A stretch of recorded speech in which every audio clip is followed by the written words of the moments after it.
안녕하세요. 임용순 목사입니다. 하나님께서 우리 성도님들을 사랑하시고 또 크신 은혜로 오늘도 부어주실 줄로 믿습니다.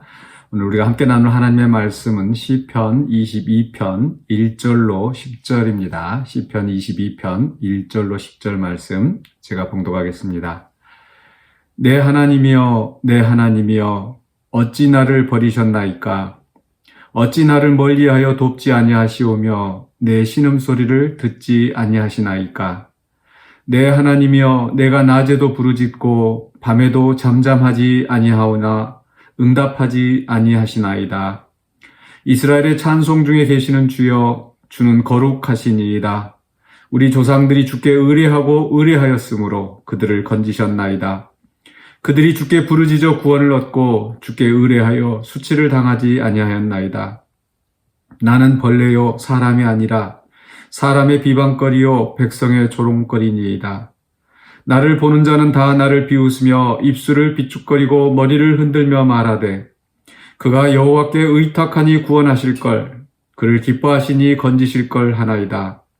오직 주께서 나를 모태에서 나오게 하시고 내 어머니의 젖을 먹을 때에 의지하게 하셨나이다. 내가 날 때부터 주께 맡긴 바 되었고 모태에서 나올 때부터 주는 나의 하나님이 되셨나이다. 아멘. 네, 탄식의 기도라는 말씀의 제목으로 오늘 본문을 함께 살펴보려고 합니다. 바로 앞에 시편에서 이제 20편과 21편에서 전쟁을 앞둔 이 왕을 위한 기도가 이제 20편이었었고요. 환난 날에 하나님께서 구원해 주시기를 도와주시기를 간구한다.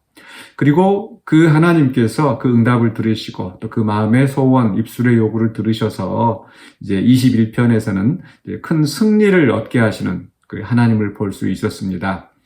그리고 그 원수들을 다 망하게 하시고 완전한 승리를 이루게 하신 하나님, 그렇게 시편 21편에서 승리하는 그 왕의 모습을 보여주었는데, 이제 22편에서 갑자기 또 이게 어두운 모습으로, 어두운 톤으로 이제 바뀝니다. 물론 이제 시편 자체가 하나에게 계속 연결되어지는 그런 산문과 달리 그렇게 계속 연결되어지게 보기가 쉽지 않겠지만은 이 시편 안에서도 사실 그 흐름이 있거든요. 그런데 왜 이렇게 승리를 이야기하다가 갑자기 이렇게 깊은 탄식이 나올까 생각해 보면요. 이 앞에 20편과 21편은 하나의 그 쌍을 이루면서 전쟁을 앞둔 왕, 또 전쟁이 끝나고 승리하는 왕, 이렇게 큰 그림을 보여주는 겁니다. 그리고 나서 이제 22편에 와서는 그 왕의 심정을 보여주는 것 같습니다. 무슨 얘기냐면요. 우리가 사무엘서에서 보면은 다윗이 그 사울에게 쫓기고 또 원수들과 싸울 때 항상 이렇게 기도하고 승리하는 그런 모습을 보여줍니다. 그 속에서 다윗이 얼마나 그 심적인 고통, 아픔이 있었는가, 이제 그런 부분들은 잘 나타나지 않죠. 오늘 시편에서도 그 앞에 20편과 21편에서도 그렇게 크게 전쟁을 앞둔 왕과 전쟁이 끝나고 난 승리하는 왕, 이렇게 큰 그 역사적인 모습만 보여주지 그 안에 그 왕이 당하고 있는 그 고통에 대해서는 잘 나타나 있지 않다라는 거. 그리고 나서 이제 22편에 와서 비로소 그 왕의 심정을 보여주는 겁니다. 네, 누군가 어떤 그 성공하였을 때 그 성공한 모습을 보고 야, 저 사람 좋겠다 우린 생각하지만, 그러나 그 자리에 이르기까지 얼마나 많은 고충과 아픔이 있었겠습니까? 사실 그건 남들은 잘 모르죠. 스포츠 스타가 영광스러운 자리에 오를 때 야, 정말 저 사람 좋겠다. 그런데 거기에 오르기까지 그 피땀, 그 피눈물 나는 그런 고통. 그래서 그 1등의 자리에 올랐을 때, 또 챔피언이 되었을 때, 그 고통스러운 순간들이 생각나서 눈물 흘리죠.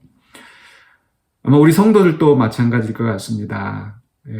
우리 성도들도 정말 우리가 이제 나중에 주님 앞에 서서 영광스러운 모습으로 또 서게 되고, 또 많은 그런 그 어려움을 겪고 나서 이제 극복하였을 때, 남들이 보기에는 그렇게 부러워하고 그렇게 또 좋아할 망정, 본인 자신은 그 어려운 과정을 겪어올 때 아마 남들이 모르는 그런 눈물을 많이 흘렸을 겁니다. 바로 그런 다윗의 심정이 여기 나타나 있어요. 그러니까 사무엘서나 또 다른 데서 볼 수 없었던, 그저 믿고 골리앗을 이기고 사울에게 쫓겨다니지만은 기적적으로 구원을 얻고 하는 그런 모습만 우리가 보았는데, 사실 그 내면으로 그 쫓겨다닐 때 그 고통당하고 낙심하고 좌절하고 그런 순간들이 있었다라는 거죠. 그런 속에서 오늘 정말 1절부터 10절까지 어떤 깊은 탄식을 볼 수가 있습니다. 어느 정도 탄식인가 보면은 21절에 내 하나님이여 내 하나님이 어찌하여 나를 버리셨나이까. 하나님 나를 버리셨다고 느낄 정도로, 어찌 나를 멀리하여 돕지 아니하시오며 내 신음소리를 듣지 아니하시나이까. 응답하지 않으시는 하나님, 멀리 계신 하나님. 2절에 더 절실하게 외칩니다. 내 하나님이여 내가 낮에도 부르짖고 밤에도 잠잠하지 아니하오나 응답하지 아니하시나이다. 응답하지 않는 하나님.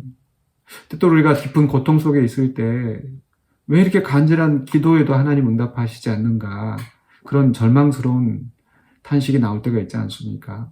바로 다윗도 그런 순간을 겪었다라는 겁니다. 더 절망스러운 것은 3절부터 5절까지 보시면은요, 과거에 하나님 그러지 않으셨다는 거예요. 이스라엘 찬송 중에 계시는 주여 주는 거룩하시니이다. 3절에. 4절 우리 조상들이 주께 의뢰하고 의뢰하였으므로 그들을 건지셨나이다. 그들이 주께 부르짖어 구원을 얻고 주께 의뢰하여 수치를 당하지 아니하였나이다. 우리 조상들 때는 그렇게 부르짖을 때 응답해 주신 하나님, 그런데 왜 지금은 응답해 주지 않으십니까? 왜 멀리 계십니까? 왜 도와주지 않습니까? 사실 우리도 성경을 읽으면서 하나님 그렇게 성경 속에 보면은 그렇게 기도할 때 응답하셨는데 왜 지금 나한테는 응답하지 않으십니까? 그렇게 우린 탄식이 나오게 됩니다. 다윗도 그런 심정이었거든요. 그리고 바로 그 심정이 예수님의 십자가에서 표현되었습니다. 그래서 어찌하여 나를 버리셨나이까? 내 하나님이여 내 하나님이여 어찌하여 나를 버리셨나이까? 십자가에서 그 예수님께서도 우리의 그 절망을 느끼셨던 거죠. 응답하지 않으시는 하나님. 6절로부터 10절에서는요, 이제 두 번째 단원이 나오는데 여전히 이 시편 기자의 탄식이 이어집니다. 앞에 5절까지는 응답하지 않으시는 하나님에 대한, 멀리 계시는 하나님에 대한 탄식이었다고 한다면, 이제 6절부터 10절까지에서는요, 책임지지 않으시는 하나님, 그런 하나님에 대한 탄식인 겁니다. 책임지지 않으시는 하나님, 무책임한 하나님. 여러분, 이게 말이 안 되는 것 같지 않습니까? 근데 이 시편 기자에게는 그렇게 느껴지는 거예요. 무책임한 하나님. 보십시다. 6절에서 나는 벌레요 사람이 아니라 사람의 비방거리요 백성의 조롱거리니이다. 나를 보는 자는 다 나를 비웃으며 입술을 비축거리고 머리를 흔들며 말하되 그가 여호와께 의탁하니 구원하실 걸, 그를 기뻐하시니 건지실 걸 하나이다. 그러니까 사람들이 조롱하는 겁니다. 입술을 비축이고 머리를 흔들면서 하나님을 의탁하니 구원하실 걸? 그 말은 무슨 얘기입니까? 하나님을 의탁해도 구원 못 받네. 그런 조롱인 거죠.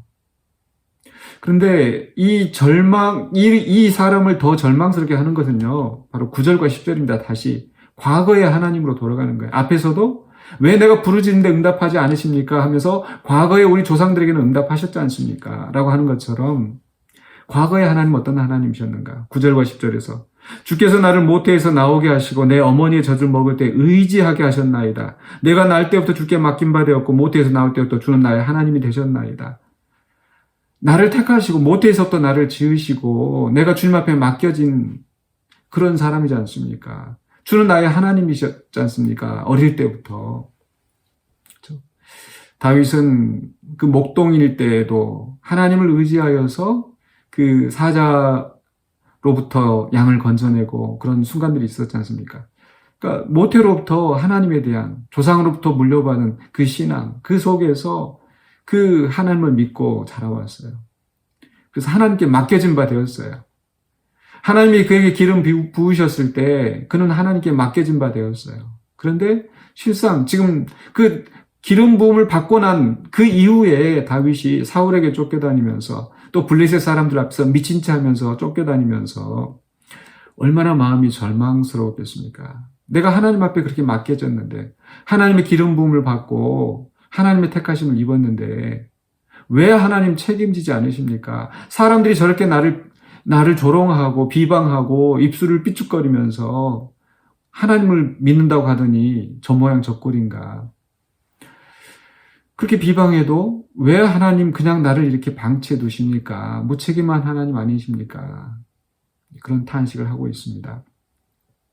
저는 오늘 이 시편의 말씀이 탄식밖에 없지만 그것이 저에게 또 많은 위로와 교훈이 되었습니다. 첫 번째로는요, 정말 하나님의 택하심을 받은 다윗도 또 예수님도 그렇게 하나님 앞에 버림을 받은 듯한 그런 깊은 절망 속에 빠져 있었구나. 우리도 그런 절망 속에 빠지는 것이 결코 이상한 게 아니라는 겁니다. 그런데 그 절망 속에 빠져서 하나님을 떠나면 그게 잘못된 거죠. 근데 그 절망 때문에 하나님을 부르는 거예요. 내 하나님이여, 내 하나님이여, 거듭 부르면서, 또 내 하나님이여, 또 부르면서, 하나님 앞에 따지지 않습니까? 어찌하여, 왜? 이 왜라는 질문은 의심의 질문이 아니라, 이 현실, 이 과거와 다른, 내가 믿는 신앙과 다른 이 현실 속에서 고통스러운 탄식인 겁니다. 하나님의 도우심을 구하는. 그래서 제가 오늘 말씀의 제목을 탄식의 기도라고 하는 것은 바로 이 탄식조차도 하나님 앞에 기도가 된다는 것. 왜? 그것은 하나님 앞에 터놓는, 하나님 앞에 내 마음을, 내 절망스러운 심정을 그대로 털어놓는 것이고, 그러할 때 그 깊은 절망은 나를 하나님께로부터 멀어지게 하는 것이 아니라 하나님께 나아가게 하는, 마치 내가 목이 마를 때 물을 찾게 하는 것처럼, 물을 찾게 되는 것처럼 그 깊은 절망이 오히려 나를 하나님 앞으로 인도하는 그런 은혜의 방편이 될 수 있다는 겁니다. 사랑하는 우리 성도 여러분, 우리 삶 속에 많은 어려움이 있을 수 있습니다. 기도해도 응답하지 않으시고 그 속에서 사람들이 나의 불행한 현실을 보면서 조롱하고 비방하고 그 속에서 정말 죽고 싶은 그런 치욕스러운 순간이 있을 수도 있습니다.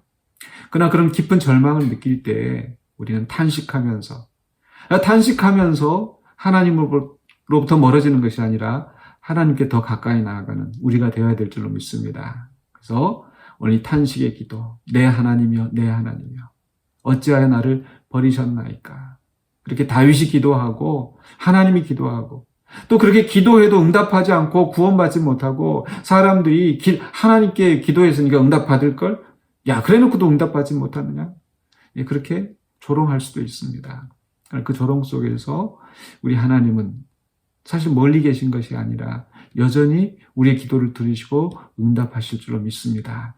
그러나 그 절망 속에서 우리는 하나님을 찾아야 된다는 거, 탄식하면서도 기도할 수 있다는 거, 오늘 그 말씀을 기억하시면서 어떤 어려움 속에서도 항상 하나님을 찾으시면서 하나님께 나아가시는, 그래서 하나님의 은혜를 맛보는, 하나님의 은혜에 푹 잠기는 저와 여러분이 되시기를 주님의 이름으로 간절히 축원합니다. 기도하겠습니다. 사랑해 주 하나님 감사합니다.